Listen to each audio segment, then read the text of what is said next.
여러분 안녕하십니까. 만나서 반갑습니다. 저는 서비스 마케팅을 강의하게 된 김영희 교수입니다. 이 시간에는 그 서비스 마케팅 소개 시간으로서 서비스 마케팅을 어떻게 운영할 것이며 또 여러분들이 서비스 마케팅을 어떤 방식으로 공부를 할 것인지에 대해서 여러분들에게 설명을 드리도록 하겠습니다. 서비스 마케팅은 서비스와 마케팅이 합성화가 되겠죠. 그렇다면 여러분들 이 마케팅이라는 용어를 많이 들어보셨을 거예요.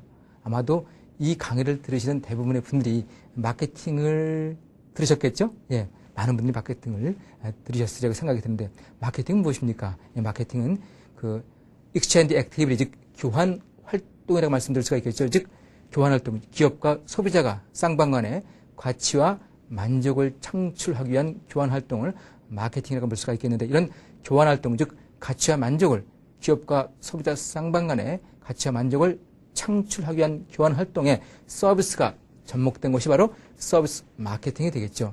다시 말씀드리면은 기업과 소비자 간의 가치와 만족을 극대화하기 위해서 서비스라는 도구가, 서비스라는 용어가 접목됐다 이렇게 볼 수가 있는 것이죠. 사실 여러분도 아시겠지만 이 서비스라는 것은 오늘날 도처에서 굉장히 중요한 용어로서 부상되고 있다고 볼 수가 있겠습니다. 그것은 비단 이런 그 서비스 기업, 즉 호텔이라든지 유통업체라든지 서비스업에 종사하는 기업뿐만 아니라 일반적인 제조업체까지도 이 서비스의 중요성이 아무리 강조해도 지나침이 없다 이렇게 볼 수가 있겠습니다. 제조업체 같은 경우는 예를 들면 디자인, 리서치 앤 디벨롭먼트라든지 파이낸스라든지 혹은 AS라든지 이렇게 다양한 부분에서도 제조업체에서도 이 서비스의 중요성이 점점 크게 부상되고 있다고 볼 수가 있겠죠. 이런 측면에서 이 서비스 마케팅은 이 서비스 마케팅을 처음으로 공부하는 분이거나 혹은 이 서비스 마케팅 업에 종사하는 분이거나 혹은 기업에서 영업이라든지 판촉이라든지 혹은 서비스 부분에 근무하는 모든 분들에게 실질적으로 서비스 마케팅의 중요성을 인식시키면서 어떻게 필드에서 이 서비스 마케팅이 여러분들이 업무에 접목될 수 있는지를 제공하는 것이 이 수업의 목적이라고 볼 수가 있겠습니다.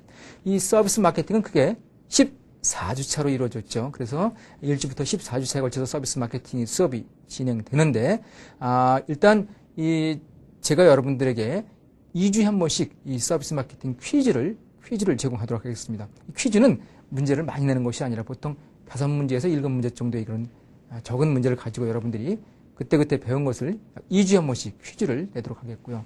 그 다음 중간고사는 제가 여러분들에게 보지 않고 시험은 기말고사를 마지막에 보도록 하겠습니다. 다시 말씀드리면 시험은 7번의 퀴즈와 1번의 기말고사로 여러분들에게 이제 시험을 제공해 드리겠고, 그 다음 또한 여러분들에게 이 서비스 마케팅 수업 중에 여러분들에게 부여해 드릴 것이 뭐냐면은 과제물이 되겠습니다. 과제물. 이 과제물은 제가 여러분들에게 수업 중간에 여러분들에게 어떤 과제물을 제공해 드릴 것인지를 구체적으로 말씀해 드리도록 하겠습니다.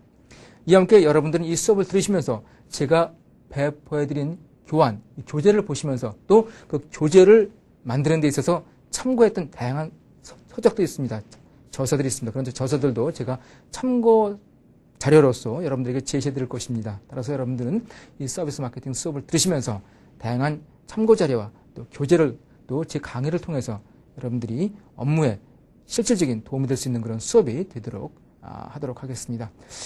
이와 함께 여러분들 제가 저번에 말씀드릴 때 그 수업, 시험에 대해서 말씀을 드렸고, 과제물에 대해서 말씀을 드렸는데, 출석도 매우 중요하죠. 사실은 여러분들 출석도 전체 그 평가의 20%가 차지하기 때문에 반드시 되도록이면은 가능하면은 100% 출석을 해주시길 부탁을 드립니다.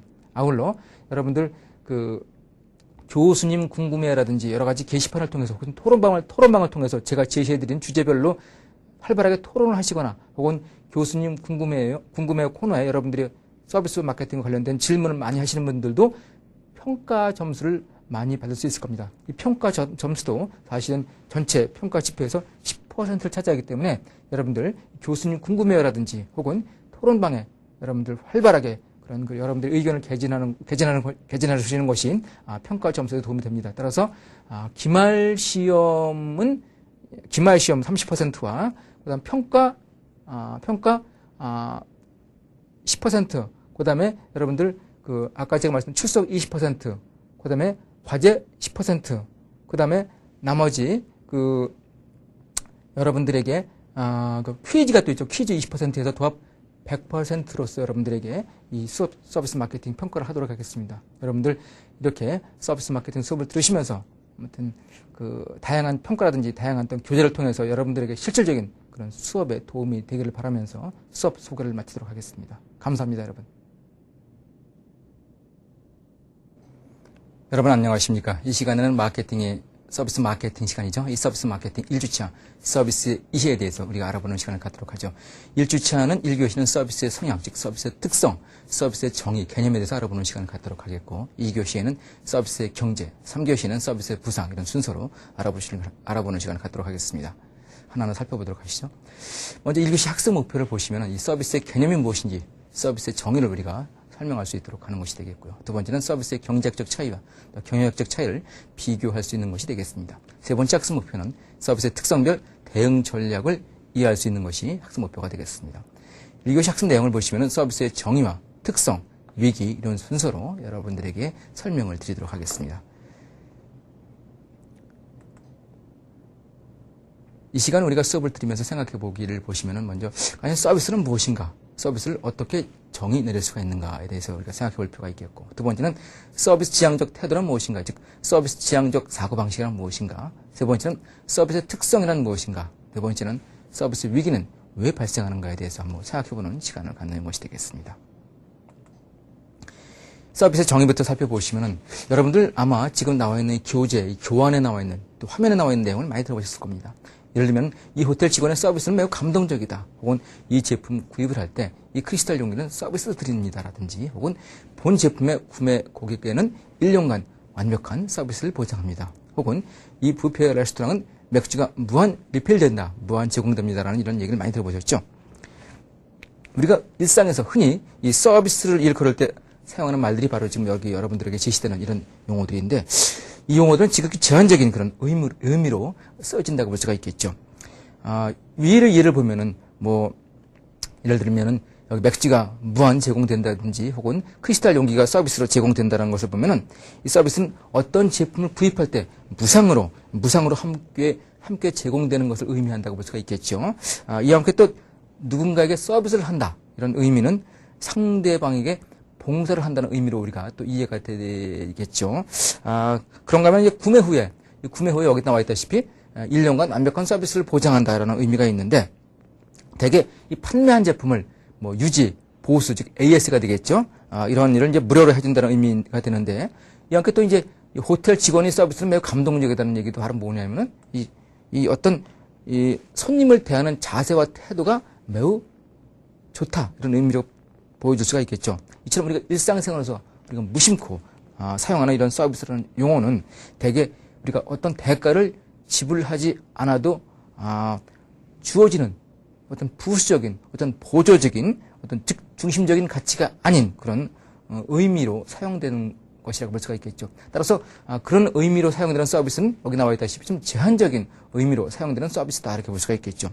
자, 그렇다면 서비스는 우리가 이 서비스 마케팅에서 배우는 이 서비스는 과연 어떤 의미로 우리가 해석을 해야 될 것인가? 즉 서비스의 진정한 근본적인 의미는 어떻게 정의를 내릴 수가 있는가 살펴볼 필요가 있겠죠.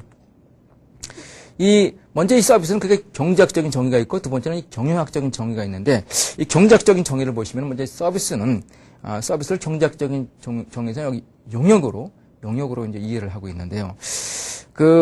즉 유형제인 어떤 그런 제품과 구분되는 것으로 간주를 해서 용역으로 이해를 하고 있는데 여러분도 아시겠지만 고전 경제학자인 아담 스미스는 서비스 노동이 이제 어떤 부를 창출할 수 없기 때문에 비생산적 노동으로 이제 또 간주를 했죠. 여기서 이제 왜냐면 이 비물질적인 것은 아무래도 뭐가 안 돼요? 보관이 안 되죠. 이 저장이 안 된단 말이에요. 즉 보관이 안 되고 저장이 안 되기 때문에 이 부를 이 서비스를 부가 아니다. 즉 부가 아닌 것으로 이제 생각했기 때문이란 말이죠. 이후에 이제 세이라는 경제학자는 이 서비스를 효용이라는 그런 개념을 사용해서 소비자에게 효용을 주는 모든 활동은 생산적이라는 어떤 논리로서 서비스를 비물질적